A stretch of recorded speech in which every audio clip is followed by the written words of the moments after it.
Great. So, hello everyone again for another webinar with Gable. Today we're going to talk about how AI and data are redefining workplace strategies and a lot more and everything in between, I would say. Let's get to know each other. Whoever's joining, please drop your name, your role, company, and where you're dialing in from. We're all one big team here today, so it would be great to see where you're dialing in from. A quick shout out to Gable. We are the workplace operating system. We create a fully integrated solution for seamless hybrid, remote, and in-office management. We have four key pillars of our product. The first is access to 19,000 co-working spaces globally for your remote employees to book space. Also, the company event orchestration, the ability to orchestrate events, whether this is in your offices or offsites. Space management that includes office desk reservation and meeting room booking, and finally visitor management as well. And now I'm going to turn this to our speakers to introduce themselves and also a little bit about their workplace strategy. Andrea, let's start with you. Yeah, so hi everyone. I'm Andrea Diesso. I lead the workplace and experience team at Fetch, which is a really fun rewards app. So if you don't have it, just a quick plug that I recommend it. But my team really focuses on building those meaningful experiences and how we connect people to each other in our culture, whether they're working at one of our hubs or remotely. We are a remote first company. So we have regional hubs to bring people together, but we're really focused on bringing people together with intention and how we do that in a great way. Awesome. Thank you. I'm Will Lithgow, part of Sanofi, part of the workplace experience and real estate team, right in the middle of that, in a little team called Workplace Transformation. So looking into the future, how we can evolve. I've been with the company for almost 10 years now, and I'm responsible for a lot of the technology that goes into our buildings, how we use it, whether it's with building management systems on the back end to AI, new technology going into and working with of course, our integrated workplace providers too. Amazing, thank you. And for those of you that don't know, we usually have a little Q&A at the end, so we'll have 10 minutes of Q&A. Please, you can either scan this QR code or just join here with this code. There are already quite a few questions, so you can either create new questions or upvote this, and we'll just go in this order. And usually it's a really interesting discussion, and when we go to your questions as well. So we'll start. We'll jump right in. And Andrea, you started by saying that you are a remote first company and you bring people with intention. And you basically build a playbook to do this because you have 6 offices, but over 1,000 employees. Can you walk us through, a little bit on how you're using data to define what is remote first, right? And also, how do people operate there and what's the playbook? Sure. So I'd say first, just a disclaimer, we're still working through the playbook, but I think that really we're focusing on flexibility with purpose. So we want that in-purpose connection to really be impactful and meaningful, and not just you're coming in and using the office because it exists, but we want there to be a reason for you to be there. So as we design our workspaces, we think of them as regional hubs and that they're gathering spots. And we really, with that, care a whole lot about the experience. So we gather as much data as we possibly can with respect to their office experiences, but also their out of office experiences. So just what is your experience as an employee is really any data point that we can have on that we want. And we use that to really look at the patterns and visualize the full picture so that we're not really reacting day to day to everything that's going on, but we're trying to be proactive. So how do we make assumptions about the future and future needs for our office spaces based on what we've done in the past? So as we look at those sources, a lot of the typical ones, office utilization, when are our peak times month to month, what's our in-person event engagement, any of our initiatives, how they have that impact on our utilization of our offices.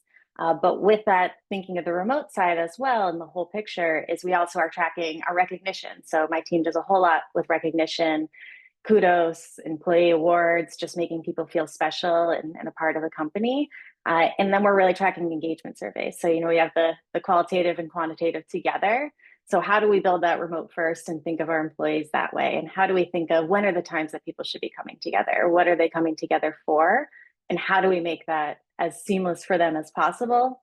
So when they come to an office, it just all kind of works. And I'd say we're still in progress of getting there, but that's really what our overarching goal is to make it, whether you're in person or at home, it's a great experience. And when you do take the time to come into an office, it's worth it. So I think there are a few interesting things on what you said. It's not just the measuring of, the I would say the regular stats, but it's actually the employee recognition, right? Whether they are in office or remote. I think that's a big thing, right? Is how employees are actually feeling valued all across, which is a really interesting point, irregardless of whether they have to comply to some policy or not.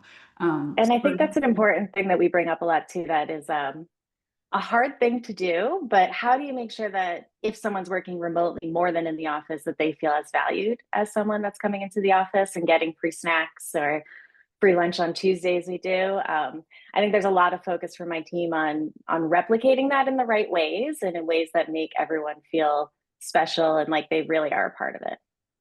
That's awesome. And actually, it's an interesting segue. So, Will, you mentioned that basically you are responsible for workplace transformation, and all the technology that comes with it. But Andrea mentioned, the free lunch on Tuesdays. But one of the things that you mentioned that you discovered that the coffee machine upgrades drove 17% more collaboration. I'm curious, one, how did you even think about looking at this data point, and what does it tell about hidden workplace metrics that we should be tracking? Sure. And I can say right off the bat, we weren't looking for that. That was That's one of those awesome. metrics that just come up. I mean, we start with like the obvious ones, the utilization rates, the occupancy patterns that people are, how they're using the space flows of where people are walking, not only in office, but R&D locations too, because of course those will look different.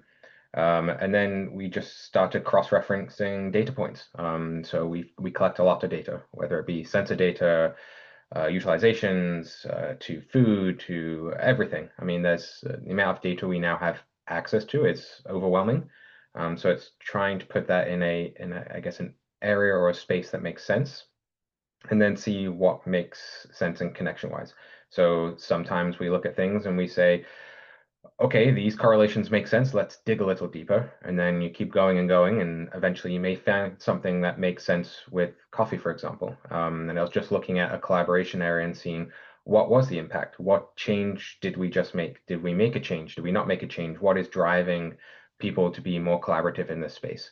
And then it just so happened that particular time it was the coffee machines. But this helps us inform the kind of the workplace teams, etc., to then say, hey, don't use this type of coffee machine, maybe use this. Of course, it's going to differentiate depending on around the globe, but we do the same thing with furniture or furniture types or furniture styles, understanding what the employees like to use, how they're using it, because a lot of the time we design a space that looks great, and sometimes the employees use it a lot differently than we expected. So adapting, adjusting, you can't just think this is the playbook going forward. It's always evolving. And yeah, so I would say, again, we didn't think to look for it, but just having an open mind and kind of going from there. So I think that there are a few really interesting things that you mentioned. One is there is the impact of different things, right, on collaboration. So you mentioned, the coffee machine is one, but furniture and how they're arranged is the second piece. But then iterating, and Andrea, this is really relevant to what you said as well, that the workplace strategy is always a work in progress. And I think this is part of the overarching theme, is that there isn't really a cookie cutter type of a solution that will work on every offices. Like you both run global teams, which means that every office is probably different and tailored to that local environment, which makes it even harder, I would say. And Andrea, as a follow-up question to you, William mentioned a few, data points like sensors or badging or things like that. And like you mentioned, you're still work in progress in that aspect. So how do you really get the data when you don't have like all the data points in place to make a cohesive one workplace strategy and to get a, as much of data to make decisions, I would say.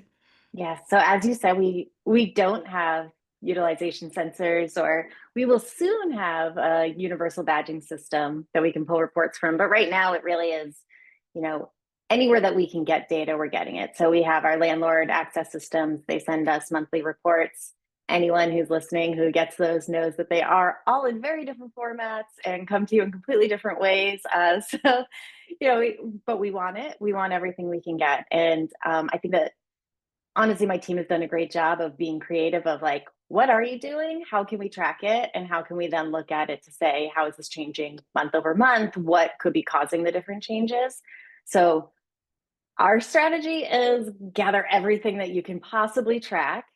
We have it all in a dashboard. And then from there, we pull up, here's our top line items. So here are the few things that maybe we want to track month over month. And so that would be our employee locations being remote. We want to track, where do we start having big clusters of employees so we can think about future real estate. We do track our office utilization. It's not great because it is through the landlord systems for now, but at least it gives us some directional insights. It may not be perfect precision, but it's telling us generally this is how we're trending. And then those recognition ones that I spoke of earlier. So we track our internal kudos, our Uber, so we understand our travel to our locations. We track any of the gifts that we're giving to people. Anything that we have a hand in, we want to keep the numbers going so we can see how it's going over time. So I recommend, even if you don't have all the great systems, and I am a data nerd in my previous company, we had utilization sensors, store data. I had every kind of temperature data going possible. So I love the data, but I think that you can do a lot even if your data isn't perfect, even if you don't have all of the systems in place. Just working with what you have to start seeing where you have trends, where you have any anomalies, and what could be causing that is really going to help you to move forward and spot those trends, spot those pain points, so that you can make decisions based on what's going on. And I think that's a good point. Like you can have all the data in the world, but if you are not able to find the anomalies in that sense, or like make the interesting insights, it's still just going to be a bunch of data in that sense. So I think it's really important. And again, how do you utilize this data or the insights coming from the data to enforce a different workplace strategy or continue as is? And this is a great follow-up to William. One of the things that we always hear is, change management, right? And how data can support change management. And you've done it, right? So you had 800 scientists in 9 offices and you combine them all into one. How did you make this change? How did you got leadership bought in? And how did it go?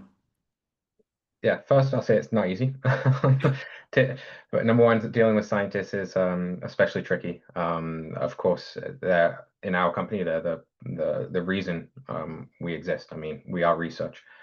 So number one, I'll start with is the key is to making the data personal and making it relevant to the scientists. And again, as I mentioned, especially scientists, because they're quite resistant to change normally. And really, they're very resistant to uninformed change. We're doing something right now with monitors, and it was as simple as maybe changing out a monitor brand or changing out the style. If you don't get them involved ahead of time, it'll be the end of the world. So it's again involving them, making sure they're part of the decision process, and then first use the data to listen, not just convince. So show them what it is, get them on board, baseline their current experience, and then kind of show where we're going in the future. And then, of course, as I mentioned before, it's often about the research. How much space do they use, especially when moving to a new building, looking at what equipment's going to the space, how much downtime will there be, going over the entire process. So you lay it out to them almost like a scientific experiment. So they understand this is what's happening, when it's happening. I understand when I have to stop my experiments, when I have downtime to move it, etc., get up and running. And anytime you have downtime in a science environment, it's critical that you are open, you're communicating. You not only have the local scientists on board, but you, as you mentioned, the leadership on board. Leadership has to be very aware that certain programs could be down for a couple of weeks. In some cases, we're able to get things packed down and up and running within as little as 3 weeks. Other cases, it depends on the equipment, took a little longer because you have to get the OEMs, the original manufacturers involved, and it's quite complex.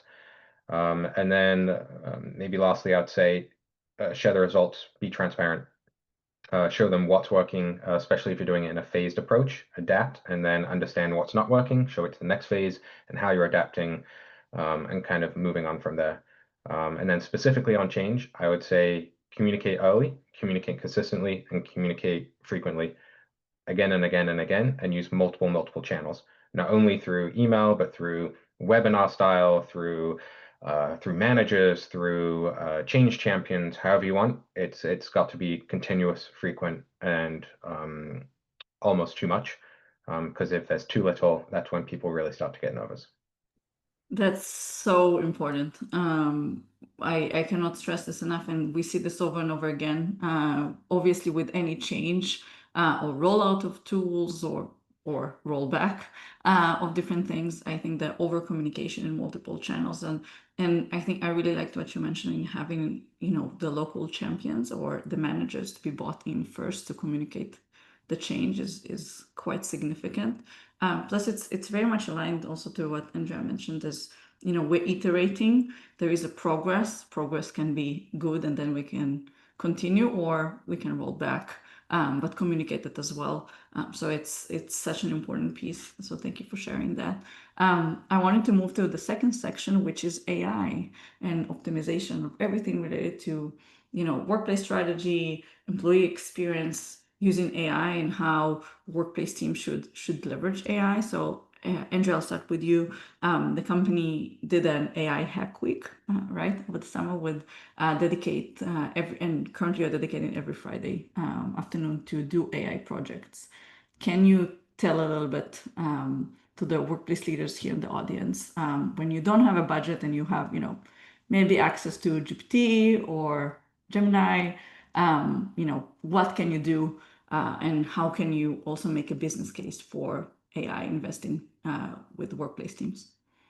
Yeah, I think the business case, as always, like having that support from leadership is really key. And I think it helps if you're aligning it to your core values. For us, that really aligns with speed and aspire. So how do we move really quickly, but also do the best, make everything the best that it can be.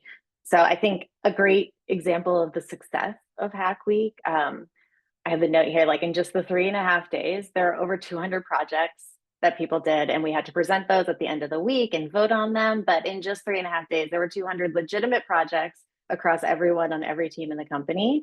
And it really just showed that like having that structured time to focus in and try to actually think, how can we be AI forward? What could we use that's going to make this better and make us do our jobs better? And that set the groundwork for, okay, we should have dedicated time on Fridays instead of just saying, yes, we're AI first, AI forward, make sure you're thinking about AI and everything you do. We're really setting that time aside. Every Friday, we have oftentimes someone doing a demo and showing us what they're working on. But it continually reiterates that you should be thinking about what more you can do.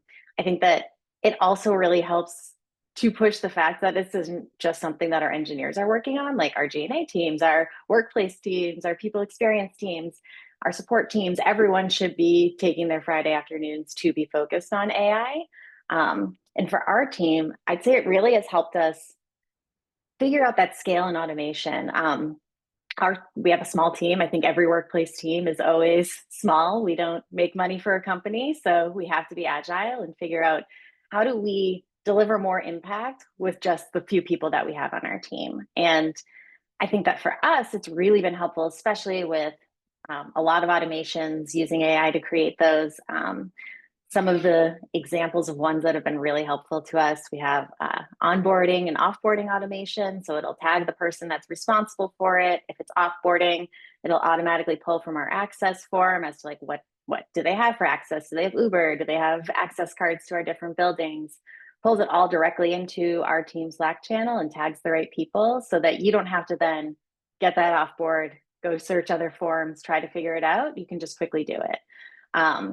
Another newer one that's been really cool is notifications to employees when they book through our travel service. It'll send them, and it says that you're booking to travel near one of our offices. It'll send them a Slack that has looked to see if they have a badge for that office. If it doesn't, it gives them a link to request access to that space, and it directs them to the link about that office. So here's all the office info, and here's our workplace person that's on site. So quick reminders to help people do the right thing without us manually going through and saying, oh, we see that these are the people that are traveling to our office today. Let's message them directly. It really just like takes that off our plate and allows us to really focus on how do we bring that people aspect to it? You know, how do we add the extra when they're doing just the manual stuff? I think that you mentioned budget, and I know that none of us have extra budgets. And if you do, that sounds great. Maybe you should hire us. But we're always working with small budgets. But I think that I've found that a lot of the tools that we already use are all coming out with different types of AI enabled workflows. So I'd say start looking into, if you have Google as your platform, start looking into Gemini and what can you use Gemini for? How can you use it to help you just with random day-to-day tasks or think through a project, create a first draft. If you have a workplace experience app, seems like everyone now has some type of AI workflows with that. So really take the time to dig in and look at your project management tools, your workplace experience tools to see what AI integrations they already have so that you don't have to convince anyone to spend more money on it, and use those to really help you raise the bar with your team. I love it. And I think you mentioned really great and tangible examples for workplace leaders to implement with a very small team and existing tools. We've heard things like, you know, creating a bot, a workplace bot with basically all the data of how to do this, how to do that, and just to have a chat that employees can ask, which is really helpful. Then somebody like over 1,000 employees pinging you with many, many different time zones, you just get a better experience, both for the employees themselves, but obviously for you, and you're able to scale. So it's really that aspect and evolving that muscle over and over again. And William, I wanted to turn this to you, and especially in your role and all the data that you're gathering, and part of making the workplace much more efficient. One of the things that we talked about is that the fact that you integrated sensor data with AI-powered building management systems, right, to adjust temperature, air quality, etc. How has the business impact have been, and how do you sell this kind of innovation internally to actually do something like this? Yeah, I mean, it's a lot of the time it comes down to mostly cost, of course, cost savings, and then a kind of a little more in the back, but always there is the employee experience, and then space efficiencies. So just on cost, of course, I mean, if you can implement and if you're lucky enough to have sensors in a building, you can leverage the sensors in many different ways, from the air quality to understanding how the space is being used, but then take it a next step further, like you just asked in the smart building aspect, and say, instead of being reactive and waiting, because you can use a BMS. A BMS is always there, and honestly, it's a very good solution. It can understand if the room temperature goes up, then the BMS will automatically cool it down, like in your home. If the air quality gets bad, it will refresh and add additional things. Again, that's all reactive to something that's happening. Whereas if you can leverage a sensor that's already in the building, you have it installed, then it can start to say, okay, I understand there's 10 people in this 10-person conference room. We understand that over X amount of time, before it gets to the worst air quality, start pumping in more fresh air, so then it's a better meeting space, etc., which then goes more into the employee experience, which we as a company has been trying to really, really push on. We've launched something within the last year called the Sanofi feeling, and that is all tailored towards the kind of touchy-feely side, the smell, you smell within the building. We have a custom scent into our buildings where you can smell into the area. The taste, so we're very focused on the food, the sight, the looking of the space, etc. New space behind us. Again, it's very different in some of those. And then, of course, touch, getting into some of those different materials, because there are some sensory, when you start getting to couches, etc., that don't go that well together. And people can get sensory overload. But going back to how do you then get people on board with the centerpiece, etc. One is you can use the technology in many different areas. So especially when it's sensors, it can tie into many of the BMSs. It can then also help you get certain certifications. So whether it be a wellness certification, LEED certification, it ties into a lot of the different areas. And then, of course, it's when you're talking to anyone in finance, it's just the ROI. What is the payback period? What is the energy savings that you can save? That's a big one when looking at something like this. How can you save X over X amount of time? How can you reduce the number of facilities, tickets coming in, etc.? And how can you just be more proactive instead of reactive? So as long as you can prove all that within a nice, easy to read document to finance, normally it's okay. But again, it's always tricky. Sounds so easy when you describe it.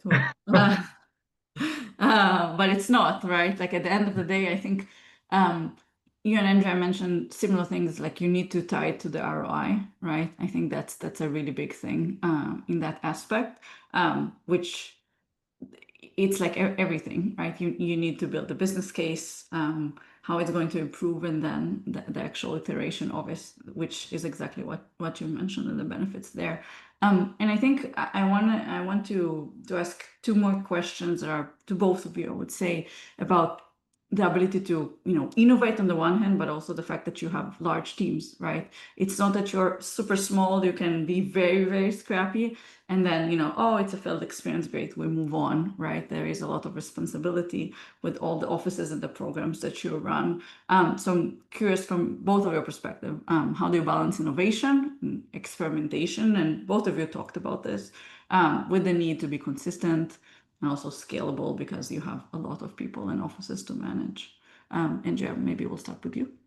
Sure. I'd say most importantly, start small and grow from there. Don't start with the biggest thing and try to tackle everything all at once. Find, using that data that we talked about, try to see what changes will have the largest impact that we can do right now, and start there. And then as I think about how you do this in a scalable way and having consistency across locations, I think it's really important to determine what items have to be consistent. Like, what are the things that we need to, this is the standard, this is what we need to have here. And then what else can we have flexibility? So you can leave it up to your local team to really continue to evaluate, like, what is the best fit for our local culture. I think we all know, even just between different cities in the US, that different offices have very different vibes and different things that work and don't work. So finding this has to be like this, and then everything else can kind of flow to support that. So I think that's the best way to grow things while maintaining the things you need to maintain. And then I think, William, you talked about this a lot earlier, but that communication is so important. So you can only scale if you have that stakeholder clarity. If you're telling people really early on, getting the buy-in and getting that, like, hey, we're making this change and we want people to be excited about it. You have to start telling people early enough that they're comfortable with it, because even if it's something really fun and cool, people don't like change. No one wants to change anything. They'd rather just keep doing the exact same thing. So you have to continually communicate that early on to get people excited and be on the ride with you. And then if it doesn't work, you already had them on the buy-in. So it's not so much oh, Andrea, you failed, but it's like, hey, we all thought this would work. Here's how it didn't and how we're going to adjust. But it makes it for a much smoother iteration into the next step if you have buy-in throughout the rest of it. Love it. Yeah. Will, anything to add? Just adding on to that. I mean, at Sanofi we have over 80,000 employees, 250 plus sites, so it's large. So first, I'd start with, you need to optimize whatever process, whatever you're looking at first. If you don't optimize the process and make sure it actually is a good process, no matter what technology you put in place, it's not going to work. And then Andrea was mentioning pilot. I pilot fast and fail fast. If it's not working, that's okay. It's okay to fail. I've had a couple pilots this year fail, and it's gonna happen, especially in a technology space, especially in this new AI world. And now we understand a lot better. So you don't want to invest too much in some of those pilots, but you understand it, you understand the space, and then you can pivot and move forward. And then when you're trying to kind of, on the innovation side, you have to keep moving forward. As much as you want to stay comfortable and stay in the constant space, you have to push forward. You have to try and see what else is out there. But I'd say do it with a balance. As much as we want to push forward all the way over to this side, Andrea was mentioning change also and how to communicate and everything. But if you put too much change all at one time, the employees really start to feel change fatigue. So if you're moving into a new building, maybe don't keep some things the same, but change some things, and then maybe keep it stable for a little bit and then move forward. Because if you're constantly changing and changing and changing, no one can ever settle down, and it's always going to be this bumpy road, which it doesn't end well because employees can't get adjusted to the new process, the new tools, the new systems, etc. Thank you. Such a great answer from both of you. Final question before we move to the Q&A. If you had, all the budget in the world, all the time in the world, what would be one capability, can obviously be AI based, doesn't have to, that you would be most excited to implement, that you think will be a total game changer for workplace teams and their employees that they're serving? I'm gonna go boring, but I think that when I see like what would be a really game changer for workplace teams is more agentic AI and having that further embedded into our system. So really taking away more and more of the like administrative, I don't want to call it busy work because it needs to be done and it's really important to the end result, but all the like operational noise that happens throughout our days that just slows us down and removes our ability to have that human interaction. So if it can proactively handle all our scheduling, our follow-ups, our organization and updating of our data, if it could gather all our information so when we're hosting an event, we don't even need to be asking the host who's going. It can tell based on who booked flights, who's booked into the conference room, all of that information just coming to us in a neat package without us hunting it down.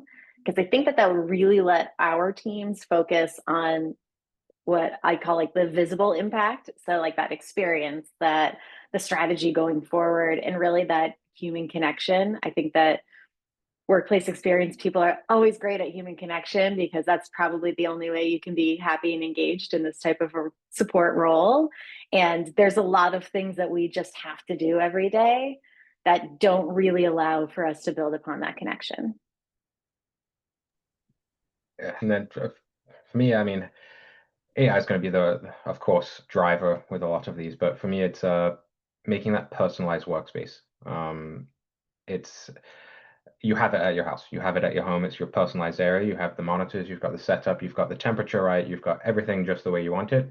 To me, it's how do we get that now into the workplace using all the data, using all the technology we have. I mean, it's imagine you're going into the office, you've already said you're going to the office into whatever system, it automatically books you a parking spot, it reserves a desk if you're doing desk booking next to someone you work with based on who you've been emailing, who you've been Teams messaging. So you don't even need to think. It's thinking ahead of time for you. And then it's syncing up your calendars, scheduling lunch, it already knows what type of things you like on the lunch menu, ordering that food ahead of time, booking a restaurant if you need to book a restaurant, etc.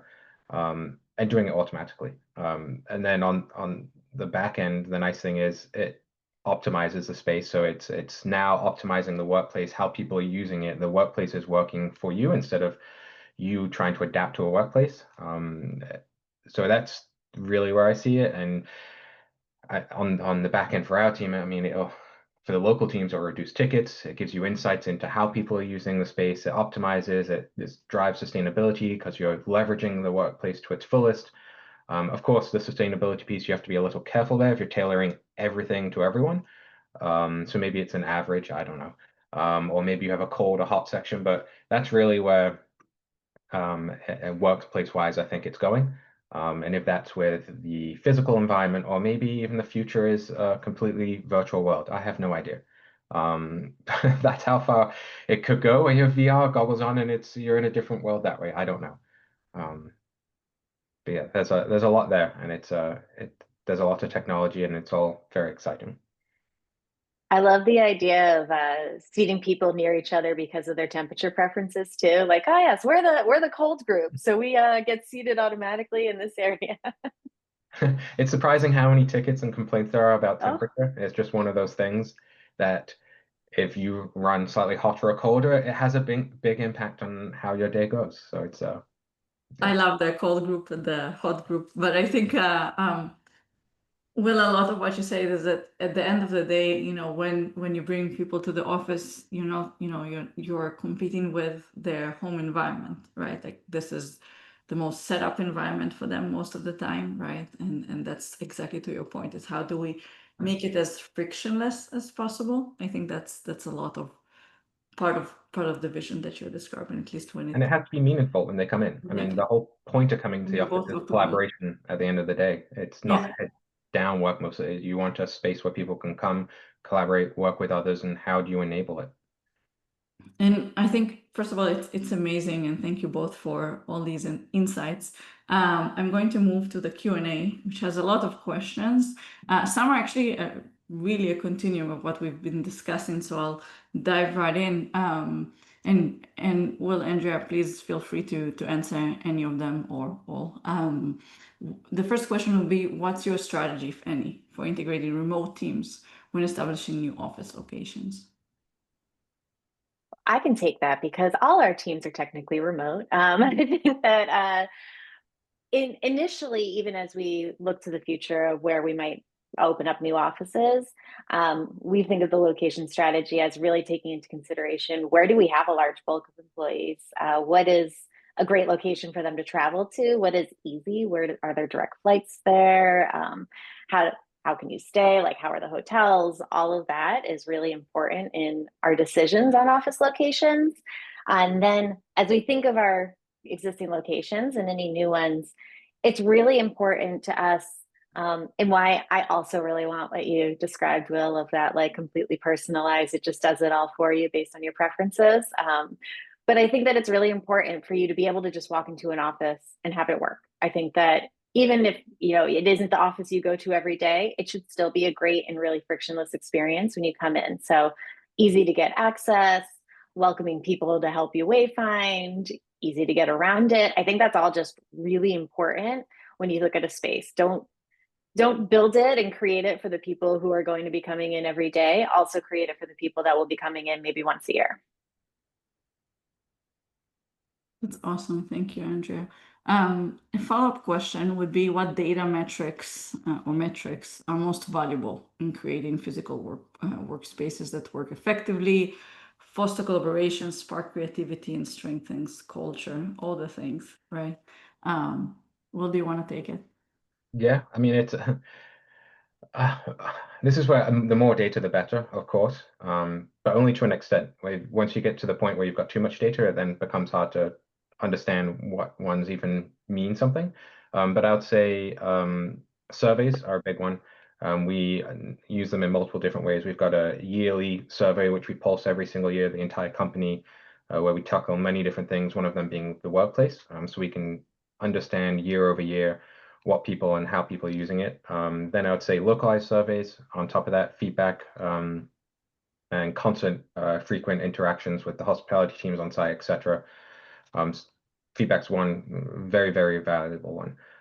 The other one would be, of course, whether it's badging data, Wi-Fi data, or sensor data, any of those. Normally, they're pretty, I'd say, in most cases, correlated within like a 5 to 10% different in range on sensors and Wi-Fi and badge, so it's pretty good. And then if you want to get deeper and deeper and deeper, you can look at, of course, tickets. If you're using sensors, understanding which areas they're using the space, where are they submitting tickets, where are the issues, and then even looking at food. Food is one of those things where we don't often think about. There's a lot of data there, but it really starts to understand how people use a space, when are they coming to the office, what do they like, and food can be a big driver into why people come into the office sometimes. And then, of course, with going on the centerpiece, of course, the environmental. So, of course, the temperature, the air pressure, air quality, etc. Those all play into it. And then the last one I'll mention, which is one of those ones you don't normally look at, but I would say occupational health, if you have one, on that side of things, understanding. Of course, it all has to be anonymous data, but getting into how many people are calling out of work, how frequent is that? Does that tie back into the office space at all? Especially when you start talking about ergonomics and how you're designing a space. So there's many different ways, but definitely at the top is, and foremost is badging or Zscaler or sensor data. I'll just chime in and say that I think everything that you said plus one, and it really is about combining like qualitative and quantitative data. Like, don't just look at your utilization numbers. You have to combine that with the way people are feeling about the space. And yeah, I think that you saying the surveys is so important. Like, you can't just look at the hard data. You have to also look at the feelings of the space to really get your answers. Thank you both. I love it. And I think it's such a, we hear it all the time. Obviously, there is the hard metrics, but at the end of the day, you have to have the quality and the feeling of employees in the space or outside of it, right? So very much aligned there. One thing for Andrea actually is, what are some ways that you've tried to make for an equitable experience for remote employees? And this is a constant discussion. Again, remote versus hybrid versus in office. Are they all equal, or how do you make them equal? Yeah, I think it's really hard, especially you're just scalability. You're not going to be able to do everything that you can do in an office for remote employees. You're not going to be able to get them Tuesday lunches like you can if everybody's in the office, just because it adds up so fast if you go across that way. But I think that some really useful things. We are lucky enough that on my team we have someone who specifically is focused on remote experience, and so she is making sure that they have engagement, that they are talking to each other, that they have someone to reach out to and feel connected with. I think that that is something that often gets missed. Is okay, I work at home in Tennessee, there's no office near me, I don't have anyone that's on the workplace team that cares about what I'm doing, and we do have someone that cares about it and that's thinking about you in that experience. I think that we also are often trying to say, how can we replicate what we're doing in an office remotely? Not always possible, but as we look into next year, I think that we've put in some hopeful budgets on some more things we can do, like doing city meetups. So it would be awesome if quarterly we could bring anywhere that we have 10 or more people local, we could get together there and give them a happy hour and bring them together in person, and trying to be creative of maybe things that don't cost a ton of money, but how do we keep having that connection for people that they get from the offices?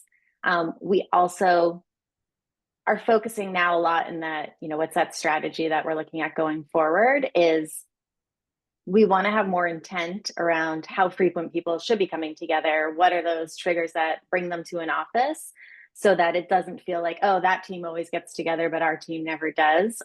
That it's really equitable and there's a good reason for you to do it. So regardless of where you're located, it will really be company wide. Thank you, Andrea. One last question to both of you, which I think is really interesting. What was or is your most successful workplace program?